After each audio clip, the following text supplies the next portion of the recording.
stretches of Southern California's seacoast, a few hours' drive from Hollywood, is the Del Mar Hotel. It's a favorite resort for the film colony, an ideal place to rest or play. On the putting green, your Screen Snapshots reporter finds Alan Curtis giving Lynn Wilde a lesson. Nice work. The bullseye, and judging from features expression, an unexpected pleasure. Careful now, Alan. Repeat performances can be disastrous, and it's important to keep the weaker sex impressed. In a cup. Well, masculine superiority should be safe now. Imagine a mere girl trying to emulate such perfection. Note her stance. All wrong, you know. Luck, that's what it was. Beginner's luck. A thing like that can't happen twice. Well, I'll be. Folks, I simply don't know how to explain this. It's too humiliating. I want to forget all about it. Here, studying a form chart for today's races at the Del Mar track, are George Raft and Buddy Clark. At Del Mar, vacationers feel positively undressed without their racing form.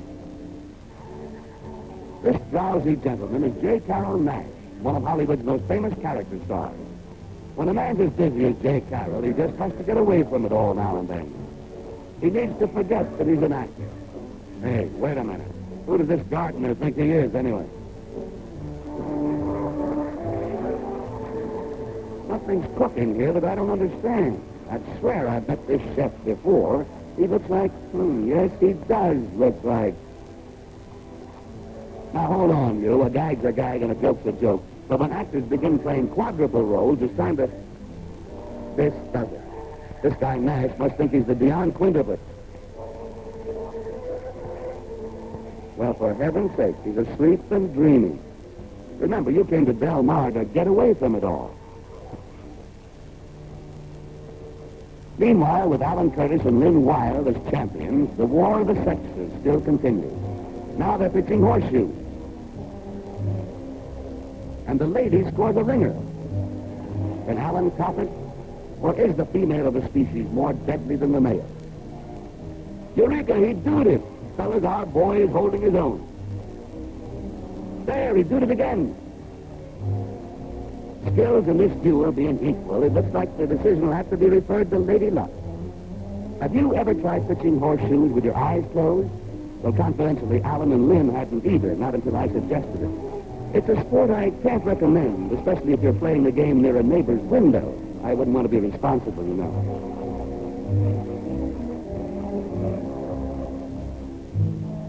Can you beat it? The contest remains a draw.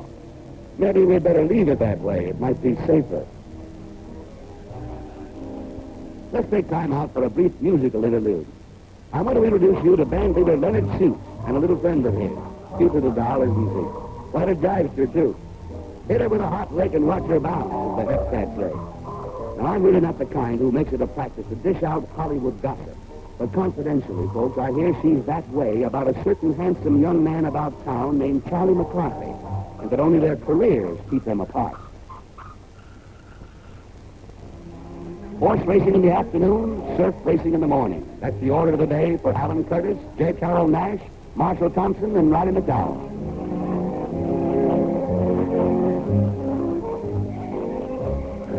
And it's Lynn Wilde who said, run along, boys, and jump in the ocean.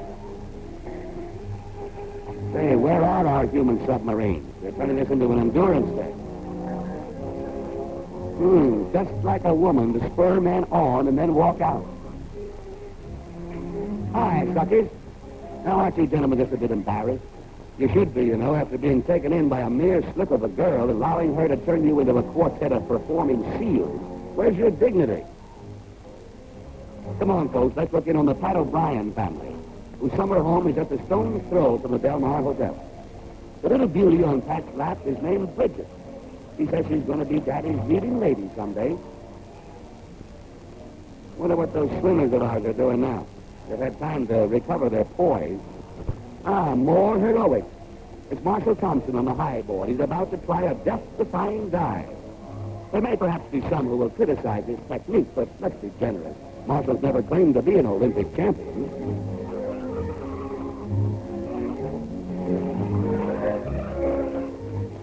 Well, hit me with a boat hook and call me a seagoing turtle if Lynn Wilde hasn't enlisted our 4 eager beavers in still another swimming race.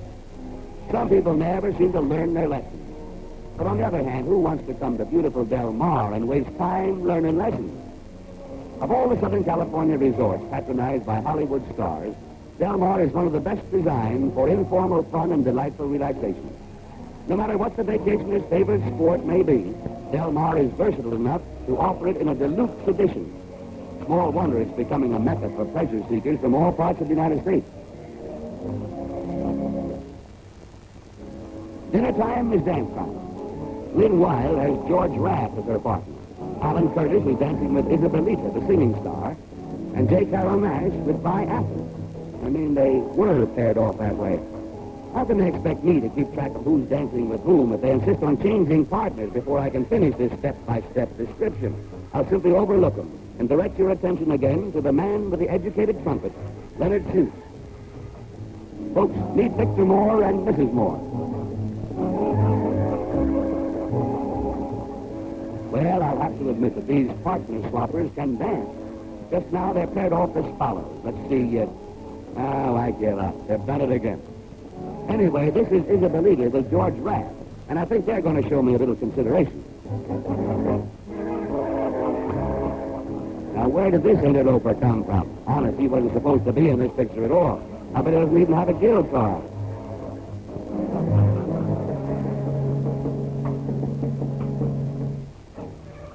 No visit to Del Mar is complete without at least one exciting afternoon spent at the famous racetrack, where each season America's finest thoroughbreds vie for cash and glory.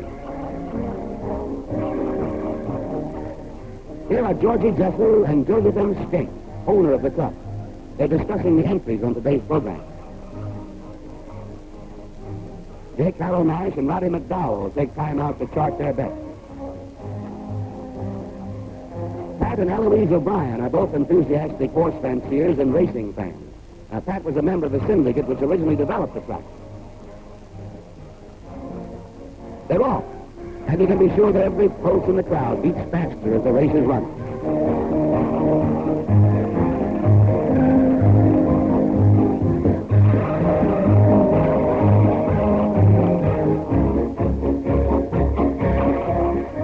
In return for all the smiles he's given movie fans, Victor Moore should rate one from Lady Luck. Al Jolson isn't playing this scene in blackface. That's just his summer tan, a testament to the many hours spent in his swimming pool. Well, it looks like Al's bet was placed on the wrong nag. Meet Lou Holt, and you needn't be a Sherlock Holmes to infer from his tan that he also has a swimming pool in his own backyard. If being a horse racing fanatic is a sign of royalty, everyone's a king at Del Mar. Mr. and Mrs. Buddy Clark look happy enough to be on thrones. Apparently they're back to winners. And so have Alan Curtis and Lynn Wilde. Folks, this is the most important race of the season. Money from every part of the globe has been bet on the favorite.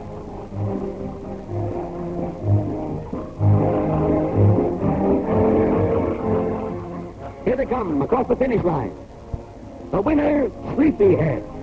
Carroll Nash thought he had it, but no luck. Let's leave the track and visit with some of the lucky winners. Did I say lucky? Wyoming Bill. He don't appear none too happy. Sorry, partner. Cheap Goose Feather says, next time Satan's $2 wampum, buy gumdrops instead. Qualo, the gentleman from the Arctic, says, next time no gamble outside old Slickle. Big African Sheep Hutchum bet last $2. His wife said if he didn't win, he'd have to go without his supper. It just goes to prove that a racehorse can make a monkey out of a man or a monkey. So long, folks.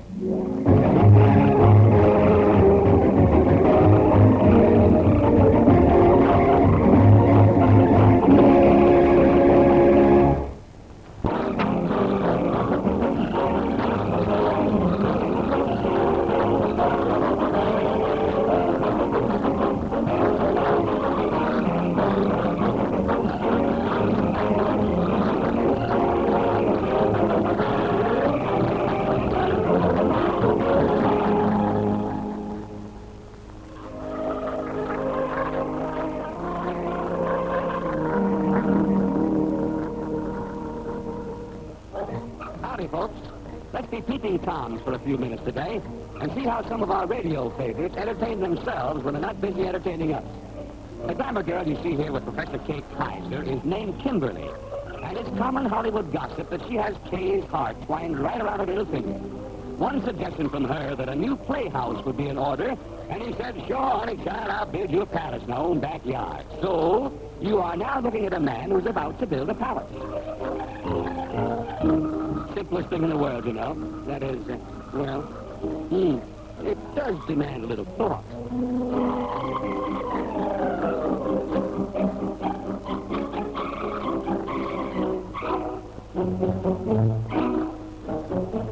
And while Professor Kaiser thinks, let's pay a visit to Art Linkletter and the 4 small links that make the chain of his happiness complete. The biggest of these juvenile porpoises is Arthur Link. Next in line is Dawn, then 2-year-old Robert, and last but certainly not least is 1-year-old Sharon. They add up to quite a few people and must therefore provide a lot of entertainment for a man who has made himself famous by proving on the air that people are funny.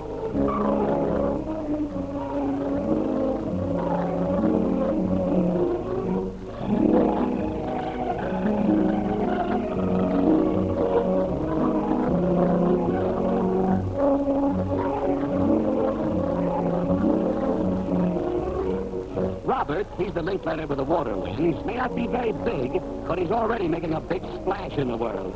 The family calls him Bobby, but to me he's going to be Tad, short for tadpole, you know.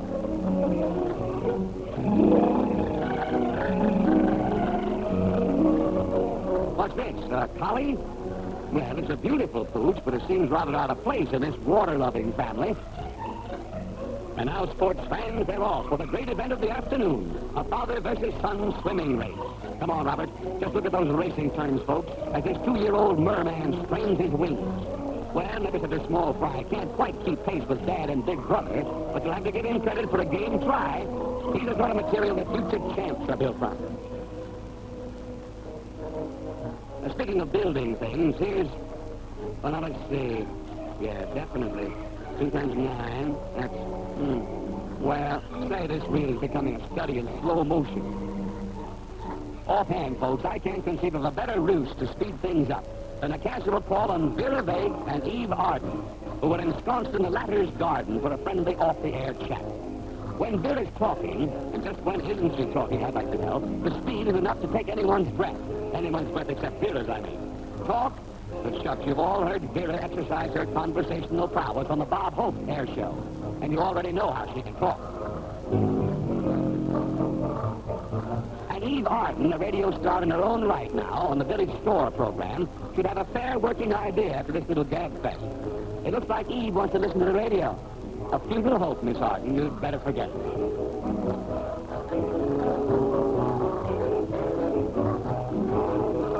If you're not interested in this big subject matter, why not seize the opportunity for serious reflection? For instance, you could ponder on the subject of perpetual motion.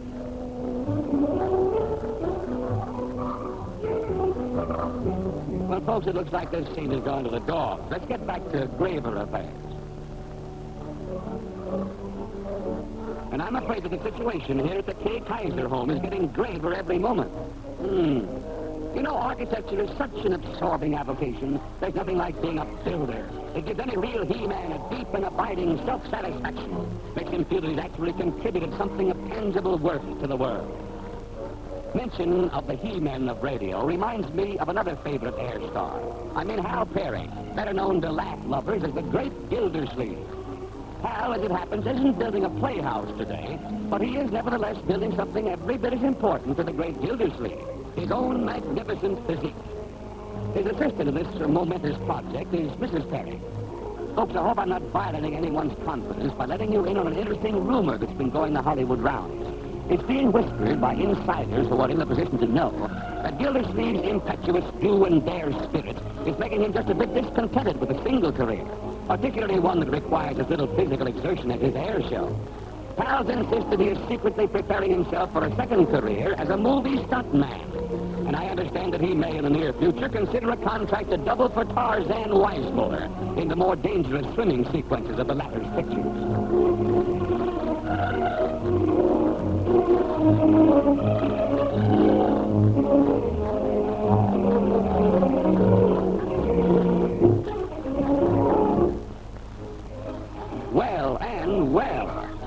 certainly looks like progress. Things are commencing to begin. High time, too. Look out, Professor. In Want of a Doctor, here's exactly what the doctor ordered in the opinion of millions of radio fans. This handsome hunk of human flotsam being washed up on our California beach is none other than Ralph Edwards, the man who cracks the whip on the True for Consequences program. And here's the lady who cracks the whip in the whip cracker's home, Mrs. Edwards. The fact is, and I have it from him directly, that Ralph has been yearning for an Hawaiian vacation. Finding travel conditions still a bit difficult, he's been toying with the idea of making the trip on his own power and set aside today to conduct a few experiments. If he doesn't object to an audience, since he's an entertainer, the answer to that one is no, he doesn't. Let's stick around for a while and watch the outcome of his tests.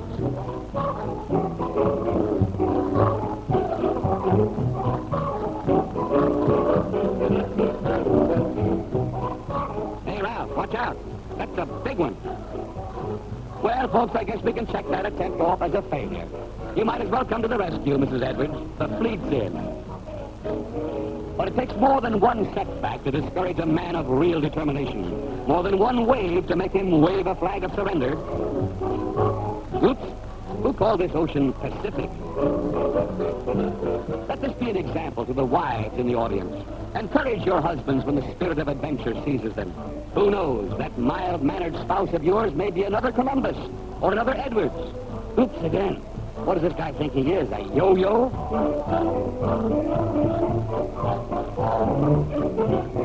Maybe instead of kissing him goodbye, Mrs. Edwards ought to break a bottle of champagne over his bowsprit and launch him. But kidding aside, folks, isn't this a magnificent display of courage? Isn't there inspiration in the sight of a man so boldly challenging the forces of primitive nature? And just to prove that he can do what any poor fish could do without half trying.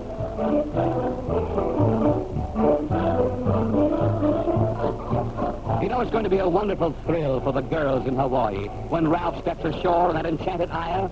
Hey, wait. What is he? What's happened? Oh, this is awful. It's even depressing.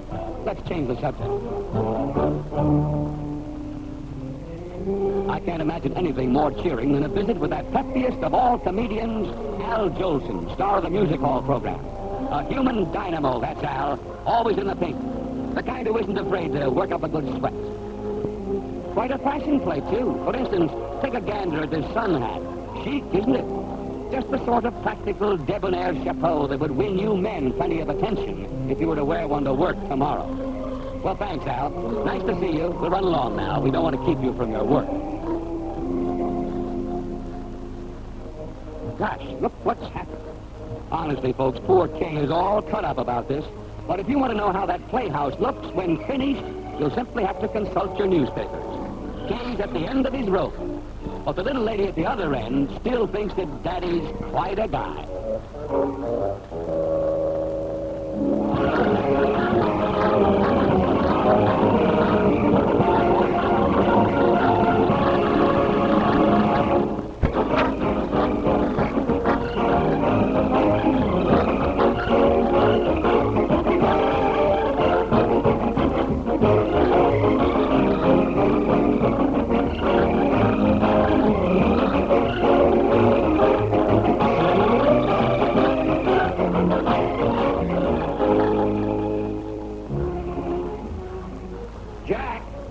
Jack Carson. Bring Snapshots here to see you. Oh. Hello, Ralph. How are you? Jack, it's good to see you. Nice to see you. How was your trip to Alaska? Well, it was cold, of course, but it was, hey, you know something I want to tell you. No matter how cold it got, 18 below, 20 below, 60 below, any place we went, all the servicemen showed it. Well, I think it's wonderful what you Hollywood stars and featured players have been doing. As a matter of fact, I remember the First World War. We get our kicks out of it, you know? There was one show, I've seen a lot of them, of course, but there was a show about, oh gosh, I'd say 10 years ago at Camp Pond. Jack Benny was doing a show, you know, with Mary and... Yeah, well, we photographed that show. Really? Yeah, I didn't see you there. Well, I was... You were at that show? Oh, well, probably, you see, I went under a different name at that time. You probably will recognize this. You remember me. Oh, I remember. Frank Sinatra.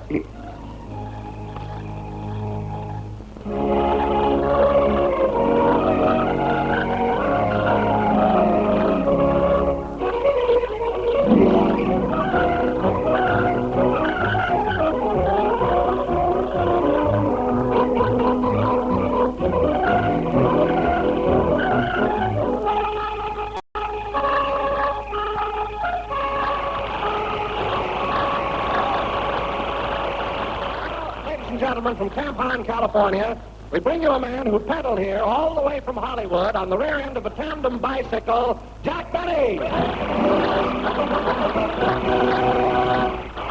you. This is Jack Benny talking. And, Don, you can joke about it if you want to, but believe me, a tandem bicycle is the way to travel nowadays. You pull into a service station, the attendant checks your tires, wipes off your goggles, you stick your tongue out at the gas pump, and away you go. Rochester is certainly the funniest-looking sight, cruising along the highway on that two-seated bike. Funny-looking? Yeah, Rochester in his chauffeur's uniform, and you in that... Oh, by the way, Jack, what was that weird-looking thing you were wearing on your head? You looked like Buck Rogers. Oh, that. Well, you see, Don, I've got a girlfriend that's a deep-sea diver, and she lent me her helmet to keep the wind out of my eyes. Darn nice of her, huh? My goodness, that's a pretty strenuous job for a woman, isn't it? Oh, she's rugged. Really is rugged. In fact, I took Myrtle. That's her name, Myrtle Minklehopper. Anyway, I took Myrtle to the wrestling matches the other night, and on the way home in the cab, she won 2 falls out of 3. Hello, Mary. Hello, Jack. Hiya, fellas. Whistle at me like you did outside. You're really popular here, Mary. You got a nice hand. That ain't all they're applauding, brother. Oh, yes, your figure is more alluring than the average top sergeant.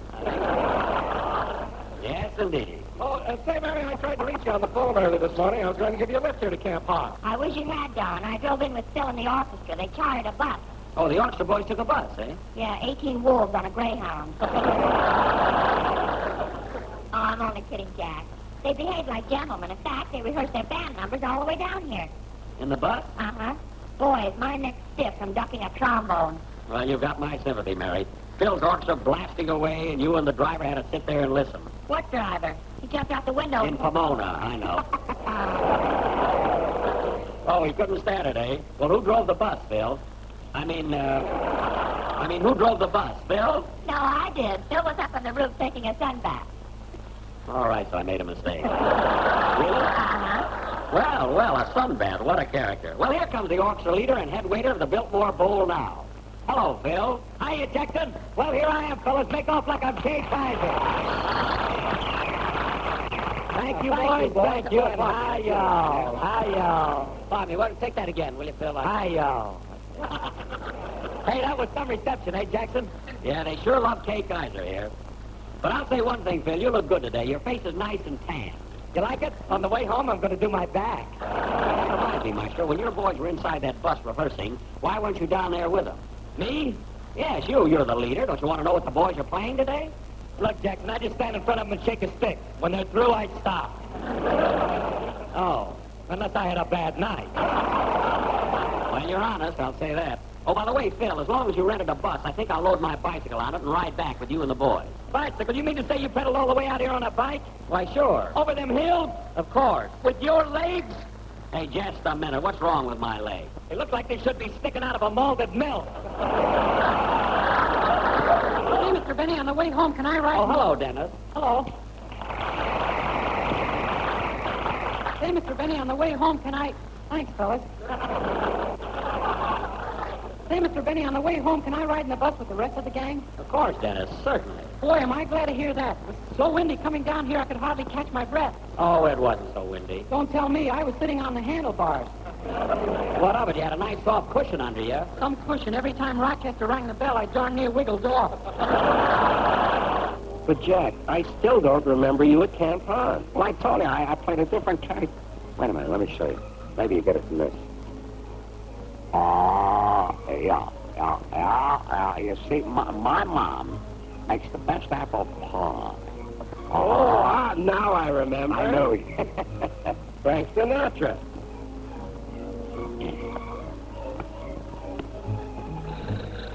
Pardon me, I'll take it. Hello? Hello, Mr. Benny, this is Rochester.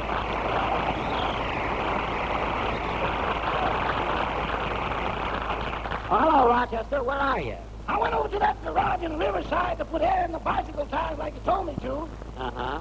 And I ran into a colored boy whom I haven't knelt down to a good crap game with in years. Rochester, what are you driving at? Well, I don't know exactly how to phrase this, boss, but you know that nice shiny bell you had on your bicycle? Yes? Well, I just won that back. What? The rest of the bike is in escrow. Wait a minute. Do you mean to say you lost my bicycle shooting craps? Well, I was lucky for the first 3 passes. Lucky, and then what happened? My dice went into a minuet and my opponent became suspicious. Oh, well, I don't care what happened. I want you to go to that garage and tell your friend to give you back my bicycle. Without paying for it? Yes, without paying for it. Now, just grab it. Now, wait a minute, boss. That boy's got a razor that does everything but run out and get the mail. Well, Rochester, what are you scared of? You carry a razor yourself. Yeah, but it's only a Gillette and I'm out of blades. I can't help it. Now, you get that bicycle and come over here to Camp Hahn. Goodbye. Oh, say, boss. What? If I ain't there in a half hour, send a jeep with a jug of new skin. Okay, so long. Here we are at Old Camp Hahn in the state of California. And the guys here are so handsome. Heidi-ho and Ochichornia. So far, nothing. Go ahead, Mary. I met a boy right after lunch. He got me away from the rest of the bunch. He kissed me, then ran like a deer. If he comes back, I'll Buy him a beer. That's about the silliest anything you've done this year. When he grabbed me, I near froze, but his aim was bad, and he kissed my nose. He kissed your nose. Yes. However, boys, I'm not complaining. He'd only had his basic training. We're glad to be here, Old Camp Hahn. Phil and Dennis, me and Don. What about me? And good old Jack, who is our clown man. And Virgil Reimer, world's best sound man. Virgil, you keep out of this. Jerk. The end. But, Jack, I still don't remember you at Camp Hahn. Ralph, I've told you Well, of course, I played different parts. Look, this you can't miss. Ladies and gentlemen, 'tis a far, far better thing. Oh, I remember. Far, Now I remember.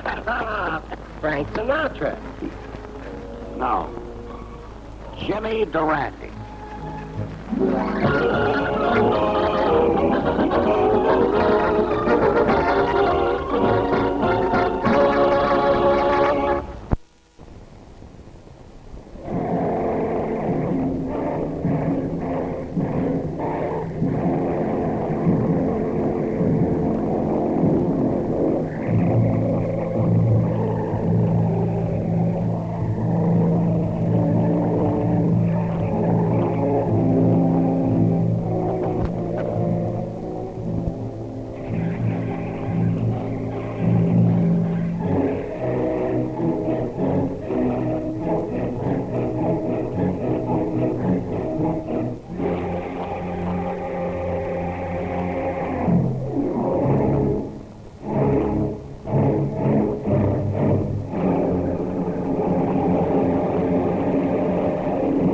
The search for oil in Australia and its territories has received increasing attention during recent years because of the great need for a source of indigenous oil to meet Australia's growing commercial and defense requirements. Some of the geological characteristics of the rich oil fields of the East Indies, Java, Sumatra, and Borneo are repeated in New Guinea, and a large area of this territory was chosen for the present search. Surface oil indications were found in New Guinea early in the 20th century, and subsequent geological examination disclosed the potentialities of the country.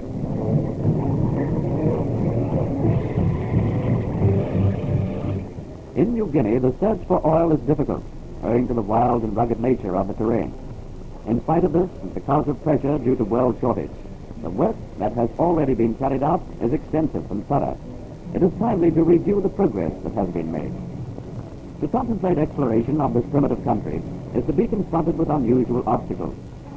Rivers are the only practical highways through undeveloped areas, but these too present difficulties. The malarial mosquito breeds in waters infested with crocodile. Shifting sands, snags, and fast currents demand skill and care from the navigator, together with the all-important pioneering spirit. The jungle grows thickly to the water's edge. People, reminders of man's twilight age, dwell in these gloomy regions. A people not unintelligent, but whose ways are governed by the heritage of a primitive country.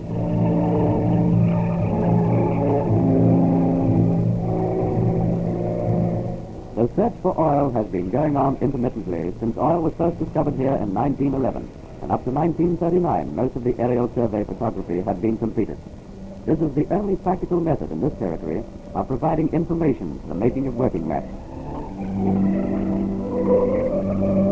Australasian Petroleum Company holds sole prospecting rights over an area of approximately 19,000 square miles in the territories of Papua and New Guinea.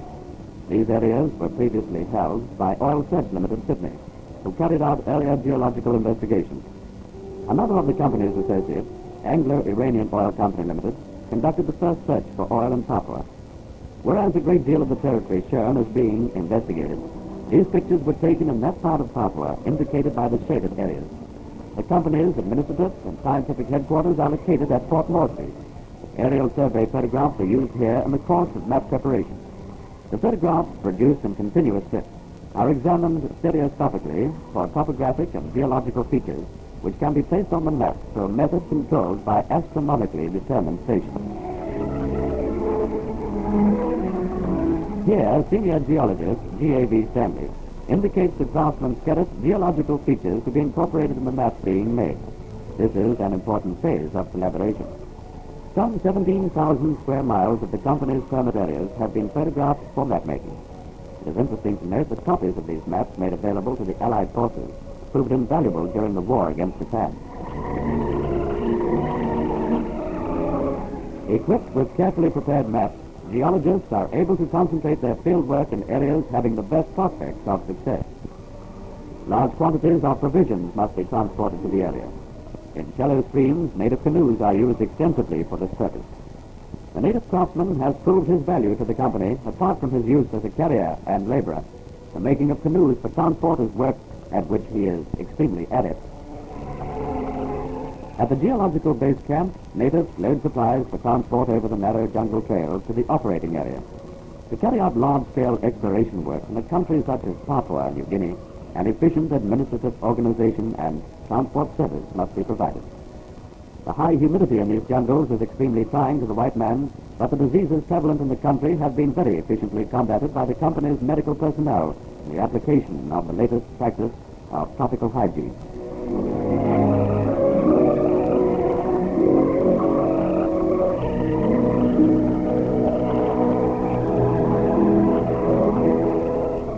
We are in a geological camp where senior geologist De Vertai gives final instructions to his native party for the day's work. The task of depicting areas most favorable to oil accumulation at depth falls primarily on the geologist, and often he is the first white to penetrate an area. Whilst it is impossible for the geologist to say with certainty what conditions exist thousands of feet below the surface, he can, by studying surface indications, give an opinion as to reasonable probabilities. He is more or less compelled to operate along watercourses where streams have cut down through the overlying alluvium to expose the rocks beneath.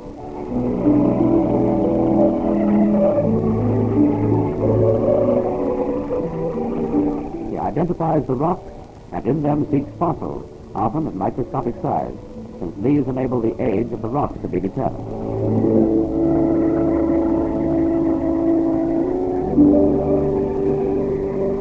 Specimens are collected and bagged for later examination, the position of outcrop being fully noted and attitude of the rocks described. After about 4 months in the field, the geologist returns to Port Moresby to help in the analysis of the specimen.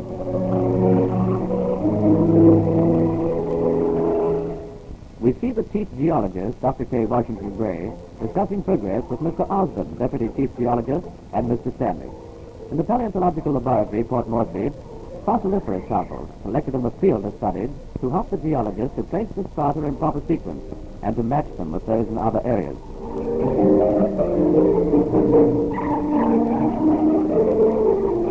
Dr. Gleisner and assistants expedite the work of examination, as it is important that the field geologist be informed quickly of the age of the different formations he is mapping, especially since the character of these formations may change rapidly in relatively short distances. Large fossils like these don't occur frequently enough to be of great importance. The search is mainly for the microscopic varieties. For purposes of microscopic examination, the hard rocks are cut up in a slicing machine. This is a saw armed with diamond dust. Rock specimens may be similar in appearance, but on closer examination may reveal fossils, indicating differences of geological age.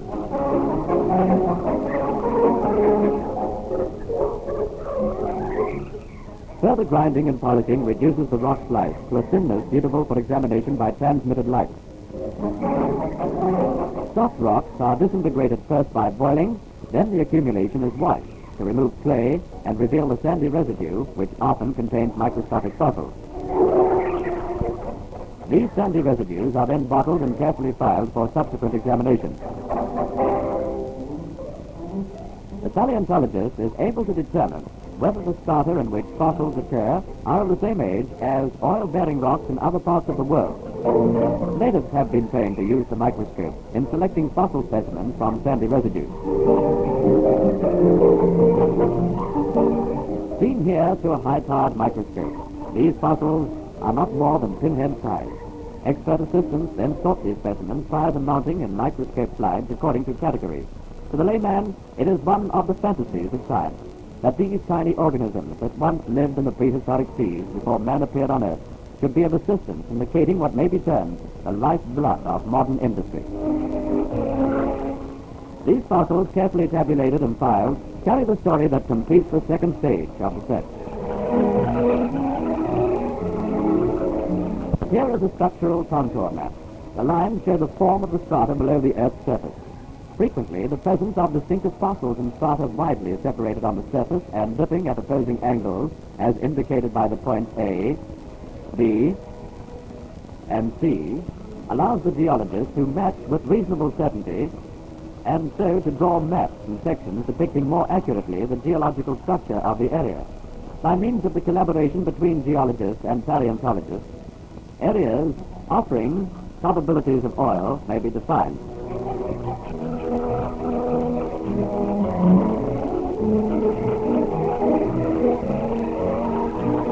In many areas, owing to covering of the underlying strata by swamp or alluvial soil, or to other unfavorable conditions, sufficient information about the formations at depth cannot be obtained by geological survey alone.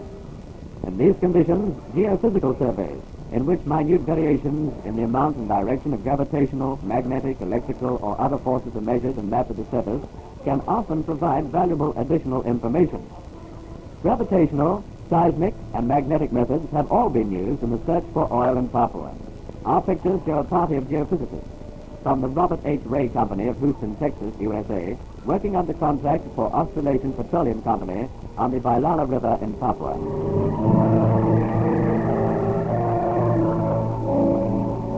The surveyors must first carefully determine with theodolite and the stadia rod the position and elevation of the points at which the gravity meter and magnetometer are to be set up.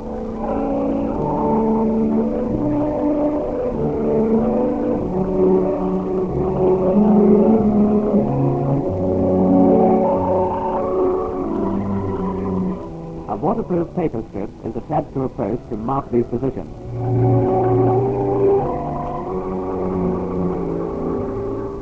The magnetic survey depends upon the measurement of the variations in the Earth's magnetic field from point to point on the surface of the Earth. The operator, by using a compass, first orients the base plate due north and south.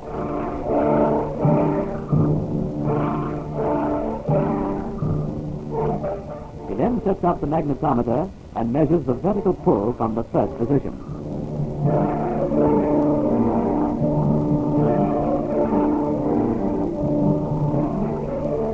Then reverses the instrument for a similar reading at 180 degrees. In addition to this groundwork, the company proposes to utilize the airborne magnetometer, a submarine detecting device developed during the war. The gravity meter is also brought into use. This instrument is worth approximately 6,000 pounds.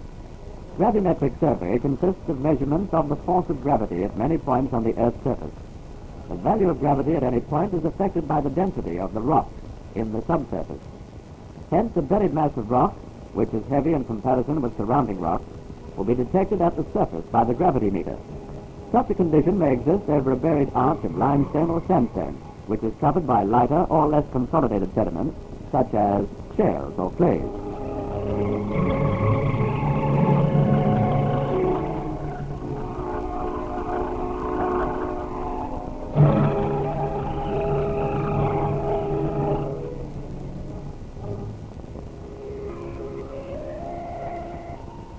Here is a structural uplift of this type which forms a favorable reservoir for the accumulation of petroleum.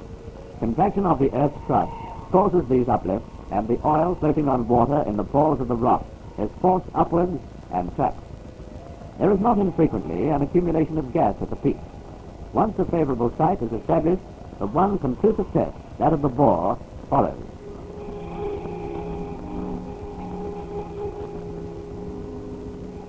The first site selected by the company for testing by the drill was at Cariava, about 75 miles from the mouth of the Vailala River in Papua. The European quarters are built along the crest of the ridge. Administrative offices are adjacent to the rig, and fully equipped workshops and a large powerhouse for the generation of electrical current have been established.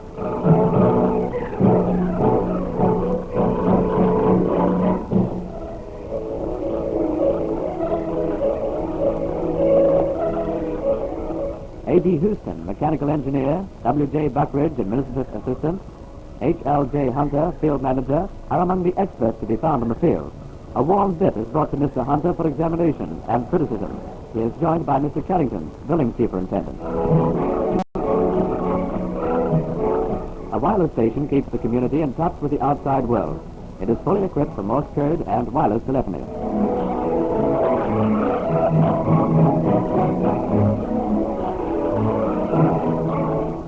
The company does its utmost to provide recreational facilities for the staff members and their wives, since these sites are located in uninhabited jungle many miles from white habitation.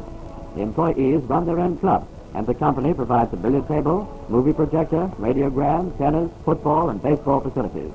The Saturday night dance is popular.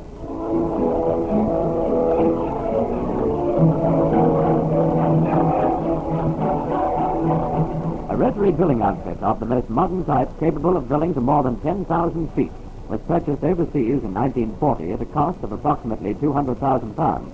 It is interesting to note that the depth of 12,178 feet was reached during February 1948 at this site. This is the first time in Australia or its territories that such a depth has been reached in drilling for petroleum. In 1947, 2 additional modern outfits capable of drilling to a depth of 6,000 feet were also ordered from overseas.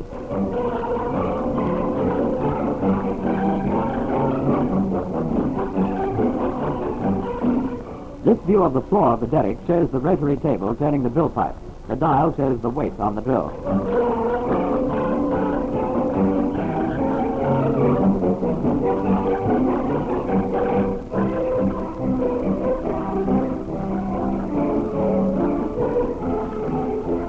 The drilling string is being withdrawn to replace a bit. The key unit is seen being raised in the first stage of the withdrawal of the string. Wrenches called tongs are put onto the pipe to unscrew the joint. As in many other phases of the search for oil, native labor has proved invaluable in drilling operations.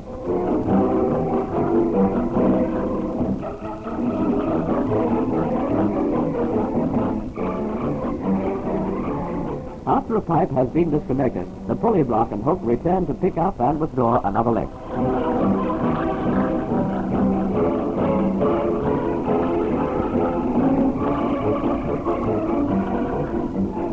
Shocks, called slips, are used to prevent the remainder of the string from slipping back into the bore. Here they have been withdrawn. As the pipe is raised, the deering mud is wiped off. The derrick used over the borehole at Cariava is 136 feet high. The reason for the use of such a high derrick is to enable the drill pipe to be withdrawn in stands 80 to 120 feet long, thus avoiding the unscrewing of all the individual joints. In a bore of this depth, some 100 lengths of pipe must be raised, unscrewed and wrecked inside the derrick.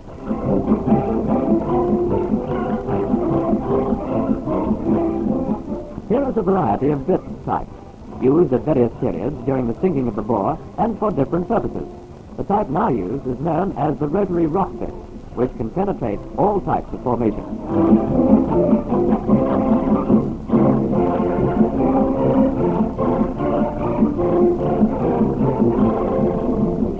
An important feature of rotary drilling is the circulation of mud flush down the drill pipe and up the annular space between the walls of the hole and the outside of the pipe. This mud flush serves to lubricate the bit, to lift the cuttings to the surface, to plaster the walls of the hole in order to prevent caving, and keep under control the fluid contents of the rock passed through. This mud flush must be of a certain specific gravity and viscosity in order to perform its many duties. Therefore, various other substances may be added to alter its physical properties to fill requirements. Samples of rock brought to the surface by the mud are separated out over vibrating screens. These samples are for subsequent examination by the resident geologist for oil-bearing indications.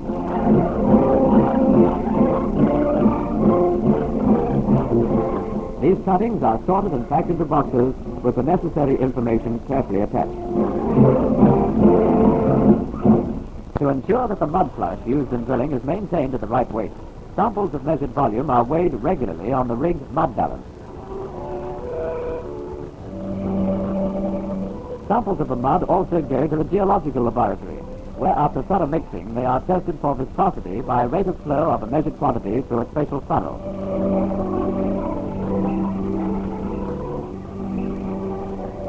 Then for specific gravity or weight by again weighing a measured volume. In a filter press, the test is for wall building properties and loss of water by filtration. And by determining the chloride content of this water, the test is for salt water escaping from the formation zone, which is harmful to the mud. The rock cuttings from drilling caught on the vibrating screen are washed by native assistants in the laboratory.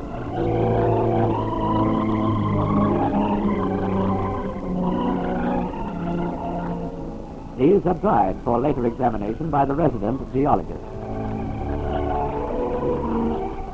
During drilling, cores are taken at intervals to supplement the continuous cutting.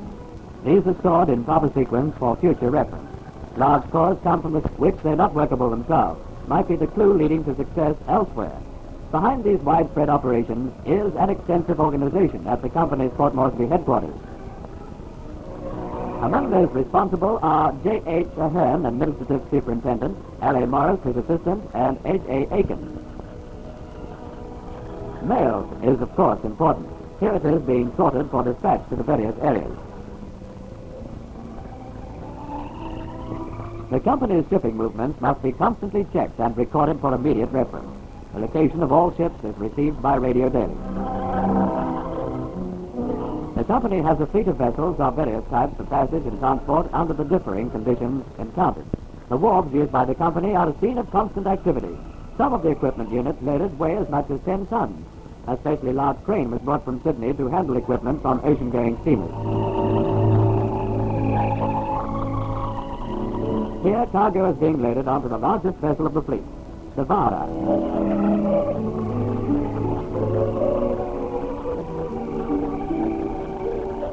Boats such as this and the K-type vessel, Carmini, are of shallow draft, but sturdy construction to withstand the heavy weather encountered in the Gulf of Papua. They carry up to 120 tons of cargo. In some cases, ships must anchor outside for a future drilling area. This one is resting on the mud. Stores to be landed are lighted ashore in cutters.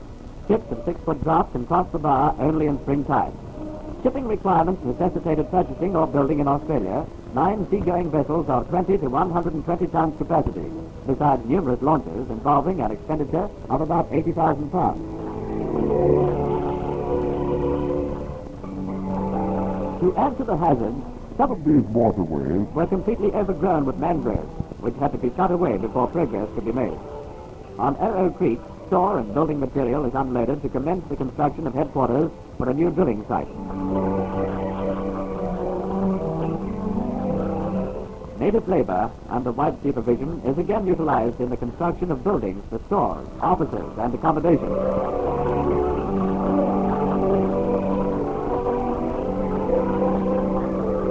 Roads must be built, as sometimes the actual drilling site is 5 or 6 miles from the nearest waterway.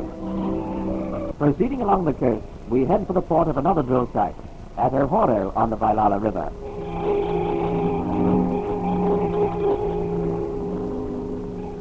Crossing the bar of the river calls for skillful seamanship. We are now crossing in moderate weather. A crossing under rough conditions with heavy swell may be imagined. The company's specially constructed vessels with shallow draught make possible the negotiation of these turbulent passages. Combers breaking on the stretches of sand just below the water are ready to snatch the victims of the narrow passage between be lost. Another of the company's vessels is passed as it makes its way to sea.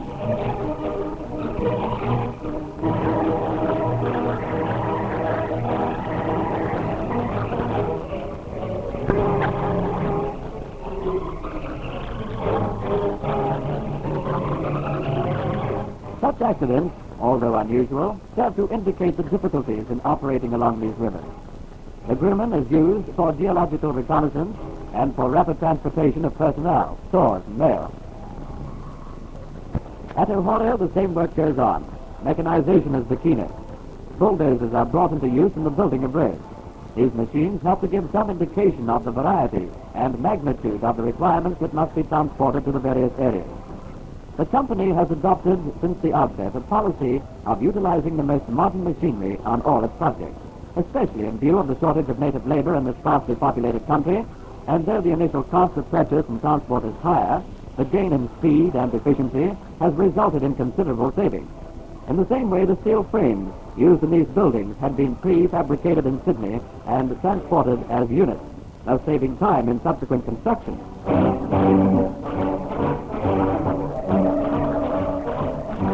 The borer proceeds up the river to another drilling site at Upoya. Upoya is also a transshipment depot for handling seaborne goods onto river clouds. Transshipment depots have to be established so that cargoes may be transferred to shallower draft vessels, which then proceed to the nearest unloading point to the drilling site headquarters. Motor launchers are also brought up the river to be used for speedy transport of personnel and light equipment. These are mainly for the use of geophysical parties.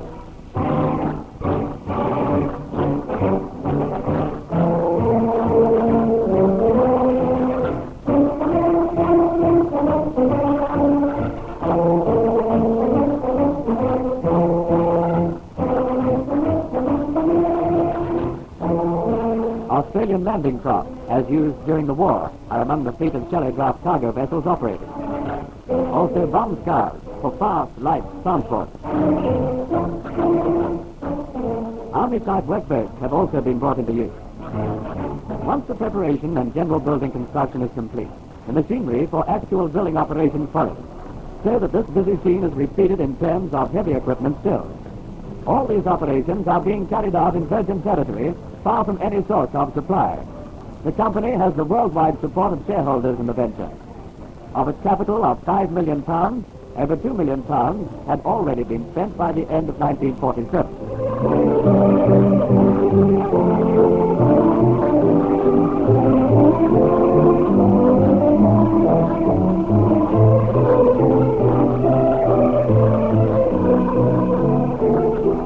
So this primitive land of Papua New Guinea has become the scene of a great modern activity.